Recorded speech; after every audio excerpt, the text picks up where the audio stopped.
ನನ್ನ ಹೆಸರು ಸಂಗೀತ, ಸಸ್ಯಶಾಸ್ತ್ರ ವಿಭಾಗದ ವಿದ್ಯಾರ್ಥಿನಿ. ಅಂಬೇಡ್ಕರ್ ಅವರ ಪ್ರಕಾರ ಶಿಕ್ಷಣ ತಗೊಳ್ಳುವಂಥ ಪ್ರತಿಯೊಬ್ಬರು ಪ್ರಶ್ನಾತ್ಮಕ ಮನೋಭಾವವನ್ನು ಬೆಳೆಸ್ಕೋಬೇಕು ಅಂತ ಅವ್ರು ಹೇಳ್ತಾರೆ.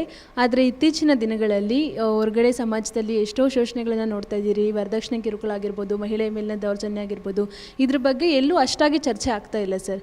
ಈ ಮೌನದ ವಾತಾವರಣ ಯಾಕೆ ಸೃಷ್ಟಿ ಆಗ್ತಾ ಇದೆ? ಇದನ್ನ ಪ್ರಶ್ನೆ ಮಾಡೋಂಥ ಮನಸ್ಥಿತಿ ವಿದ್ಯಾರ್ಥಿಗಳಲ್ಲಾಗಿರ್ಬೋದು ಅಥವಾ ಎಜುಕೇಟೆಡ್ ಸೊಸೈಟಿಯಲ್ಲಿರೋ ಜನಗಳಲ್ಲಾಗಿರ್ಬೋದು ಯಾಕೆ ಒಂದು ಸೃಷ್ಟಿ ಆಗ್ತಾ ಇಲ್ಲ ಸರ್?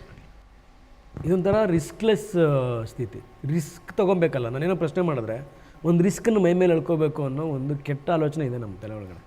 ನೀವೇನೋ ಇವಾಗ ಹೇಳಿದ ತಕ್ಷಣ ಬಾಬಾ ಸಾಹೇಬ್ ಅಂಬೇಡ್ಕರ್ ಹೇಳ್ತಾರೆ, ರಕ್ತದ ಬೆರೆಯುವಿಕೆಯಿಂದ ಮಾತ್ರ ಜಾತಿ ವಿನಾಶ ಸಾಧ್ಯ ಅಂತ ಹೇಳ್ತಾರೆ.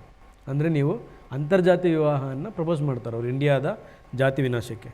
ನೀವು ಯಾರ ಮುಂದೆ ಇದನ್ನು ಹೇಳಿದ್ರೆ ಅವ್ರು ವಾಪಸ್ ನಿಮಗೆ ಕೇಳ್ತಾರೆ ಪ್ರಶ್ನೆ, ಹಾಗಿದ್ರೆ ನೀನು ಅಂತರ್ಜಾತಿ ವಿವಾಹ ಆಗ್ತೀಯಾ ಅಂತ.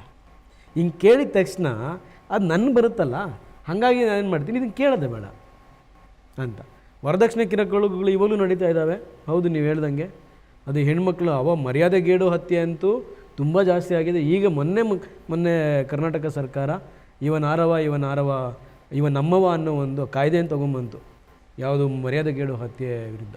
ಇದು ಇವಾಗಲೂ ನಡೀತಾ ಇದೆ. ಹೌದು, ಅಂದರೆ ಸಮಾಜಕ್ಕೆ ಶಿಕ್ಷಣ ಅಥವಾ ಅರಿವು ಬೇಕಾಗಿಲ್ಲ. ಅವ್ರಿಗೇನಾಗಿದೆ ಮತ್ತೆ ಒಂಥರ ಒಳಗಡೆ ಹೋಗ್ತಾ ಇದ್ದಾರೆ. ಜಾತಿ ಪ್ರಾಬಲ್ಯತೆ ಅಥವಾ ಅದ್ರ ಬಗ್ಗೆ ತುಂಬ ಒಂದು ಮೋಹಗೊಳ್ಳೋದು ಜಾತಿ ಬಗ್ಗೆ ಇಂಥದ್ದು. ಅಂದರೆ ಇದು ಬಾಬಾ ಸಾಹೇಬ್ ಆಗಲಿ, ಗಾಂಧೀಜಿಯವರಾಗಲಿ, ವಿವೇಕಾನಂದರಾಗಲಿ, ಜ್ಯೋತಿಬಾ ಫುಲೆ ದಂಪತಿಗಳಾಗಲಿ ಅವ್ರ ಕನಸಿದ ಇಂಡಿಯಾ ಅಲ್ಲ ಇದು. ಬಟ್ ನಮ್ಮ ಕನಸೇನಂತಂದರೆ ಇದು ಚೇಂಜ್ ಆಗಬೇಕು. ಆಗಲಿಲ್ಲ ಅಂತಂದರೆ ದೇಶ ಉಳಿಯಲ್ಲ, ಪ್ರಪಂಚ ಉಳಿಯಲ್ಲ. ಚೇಂಜ್ ಆಗಬೇಕು ಮತ್ತು ವಾಪಸ್ ಬರಬೇಕು ಇಲ್ಲಿಗೆ. ಬಾಬಾ ಸಾಹೇಬ್ ಅಂಬೇಡ್ಕರ್ ಅವ್ರು ಯಾವ ಕಾರಣಕ್ಕೆ ಶಿಕ್ಷಣದ ಬಗ್ಗೆ ಮಹತ್ವ ಕೊಟ್ಟರು ಅದನ್ನು ಅರ್ಥ ಮಾಡ್ಕೊಂಡ್ರೆ ಮಾತ್ರ ಉಳಿತೀವಿ. ಅರ್ಥ ಮಾಡ್ಕೊಂಡ್ರೆ ದೇಶ ಉಳಿಯುತ್ತೆ, ಅರ್ಥ ಮಾಡ್ಕೊಂಡ್ರೆ ಜಾತಿ ಹೋಗುತ್ತೆ, ಅರ್ಥ ಮಾಡ್ಕೊಂಡ್ರೆ ತಾರತಮ್ಯ ಹೋಗುತ್ತೆ. ಅವರ ಒಂದು ಪ್ರಮುಖವಾದಂಥ ಮಾತು ಕೂಡ ಅದೇ ಇದೆ ಬಾಬಾ ಸಾಹೇಬ್ರದ್ದು. ಎಲ್ಲಿವರೆಗೆ ಜಾತಿ ಜಾತಿ ಜಾತಿ ಅನ್ನೋ ಕಾರಣಕ್ಕೆ ನಾವೆಲ್ಲ ಹೊಡೆದು ಹೋಗ್ತೀವೋ ಅಲ್ಲಿವರೆಗೆ ಪರಕೀಯರ ದಾಳಿ ಇದ್ದೇ ಇರುತ್ತೆ.